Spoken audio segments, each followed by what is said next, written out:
네, 이사야 우리 성경 공부 네 번째 시간입니다. 오늘 이사야 5장의 내용입니다. 오늘은 포도원의 노래에 대한 부분들을 이야기를 하고 있는데, 하나님께서 선한 농부로 비유하시고 이스라엘을 포도밭으로 비유하는 내용으로 나와져 있습니다. 근데 오늘 이 5장의 전체적인 구조를 이렇게 보게 되면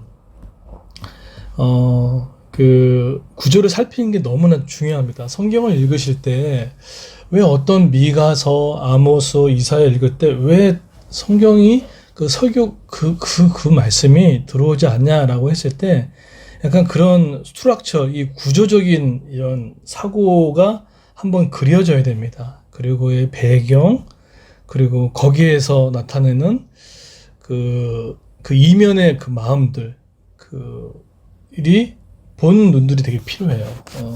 그렇지 않으면 구약 통독하는 게 상당히 어렵습니다.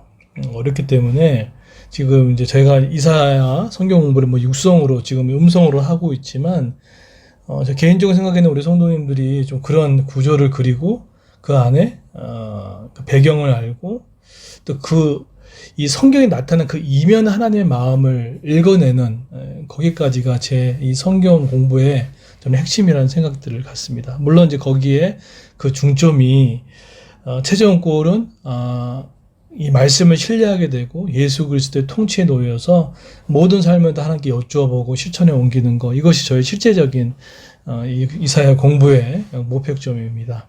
앞으로 뭐 설교도 마찬가지고요. 그런 틀 안에서 가는데, 오늘 1절부터 7절까지 보게 된 포도원에 대한 하나님의 애정과 실망에 대한 내용이 나와요. 근데 상당히 동화적인 이야기가 아니라 실제 좀 인격적이다라는 생각들을 하고 있습니다. 그리고 8절부터 25절까지는 이 포도원에 비유된 이스라엘의 구체적인 제약에 대한 제약성의 것을 들춰내시죠. 그리고 마지막 26절부터 30절까지는 그 이방인이죠. 하나님 도구를 통해서 그 이스라엘 자신의 백성을 하나님께서 심판하시는 내용으로 오늘 이사야 5장이 전체적으로 구성되어져 있습니다.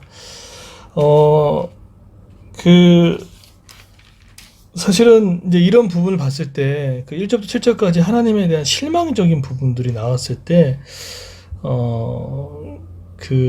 상당히 좀 이렇게 표현을 하죠. 내가 5장에 보시게 되면, 내가 1절에 내가 사랑한 사람에게 노래를 불러주었다. 이는 그 포도원에 가는 노래인 것이다.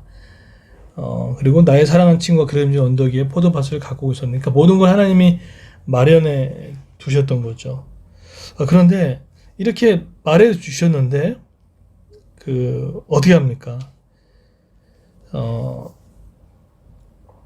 오히려 그것에 반대되는 그런 일들이 생기죠. 그러니까 심지어 뭐 어제 표현에 의하면은 주인도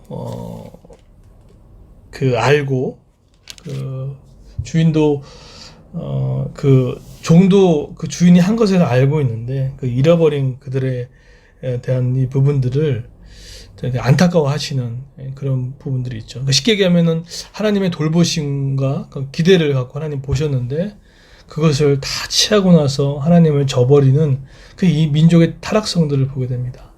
여러분, 근데 이게 이스라엘의 마음뿐인가요? 우리 하나님은 얼마나 많은 돌보심을 받았습니까? 소위 말하는 기도의 응답의 형태, 또 얼마나 많이 받았습니까?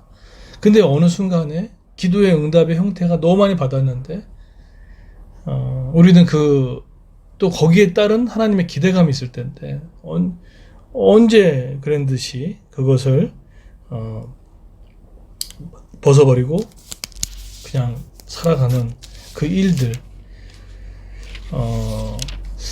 신앙이 성숙하다는 것은 하나님의 돌보심과 응답을 받고 나서 그 하나님의 기대감이 무엇인지를 알고, 우리가 소위 뭐 사명일 수도 있고 소명일 수도 있고 그것을 알고, 하나님을 사랑하는 마음으로 그를 갚아드리는, 또 돌려드리는, 삶의 행실로 돌려드리는 그런 태도의 그 견고함이 전 신앙의 끝판왕이 아닌가라는 생각들을 하게 됩니다. 우리 기도 많이 해야 되죠. 응답도 많이 받아야 할 필요성들이 있고요. 근데 그것을 취하지 않고 또 계속해서 그걸 플로잉 할 수 있는 다른 사람들에게, 또 우리 직장 안에서 우리 자녀들에게 이게 하는 그 부분을 하나님 참 기뻐하신다는 생각들을 하게 됩니다. 근데 하나님께서는 그 부분이 되어지지 않을 때 오늘 또 26절부터 3절까지 이방인을 통하여서 어떻게 합니까? 그것을 심판해 나가시는 것을 반복해 나갑니다.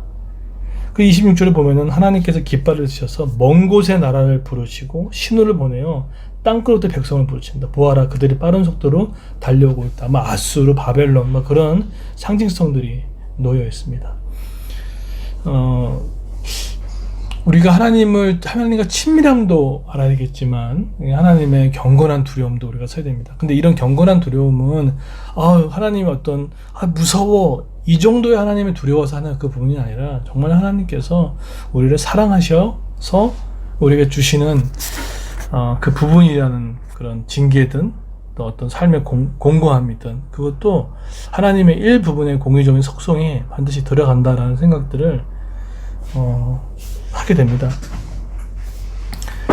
그래서 이런 관점 봤을 때 하나님께서 우리에게 기대하는 바가 존재합니다.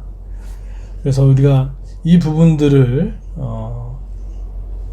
알면 참 좋겠다는 생각인데, 왜냐하면 하나님께서 1, 2절에 베푸신 은혜가 크잖아요. 근데 3, 4절에 유대 백성이 매우 망덕해서 율법을 버리죠. 근데 내 신앙의 타락의 가 해결이 안 되면 괜찮아요. 그런데 그것이 포악과 압제까지 가버리니까, 그게 이웃에 흘러가 버리니까 하나님은 거기서 막아설 수밖에 없다는 것입니다. 그래서 하나님의 심판이 담이 무너지고, 내가 지금 쌓아놨던 담이 무너지는 것 같은 가시나무가 엉겅퀴가 생겨지고, 또 뿌린 대로 거두지 못하는 일들이 막 생겨나는 그 일들을 하게 됩니다. 희성이가 저희 큰아들이 지금 시험 기간에서 이제 아침마다 나갈 때 기도해주고, 또 본인도 와서 아버지 기도받게 가려고 하고, 또 시험 성적에 따라서 하나님 하셨다는 이 고백하는데 너무 많이 기뻐요. 왜냐하면 그런 훈련들이 하나님이 돌보신가, 또 그 결과에 대해서 하나님께 맡길 수 있는 그 통치 영역을 맡길 수 있는 귀한 모습이라는 생각들을 갖습니다.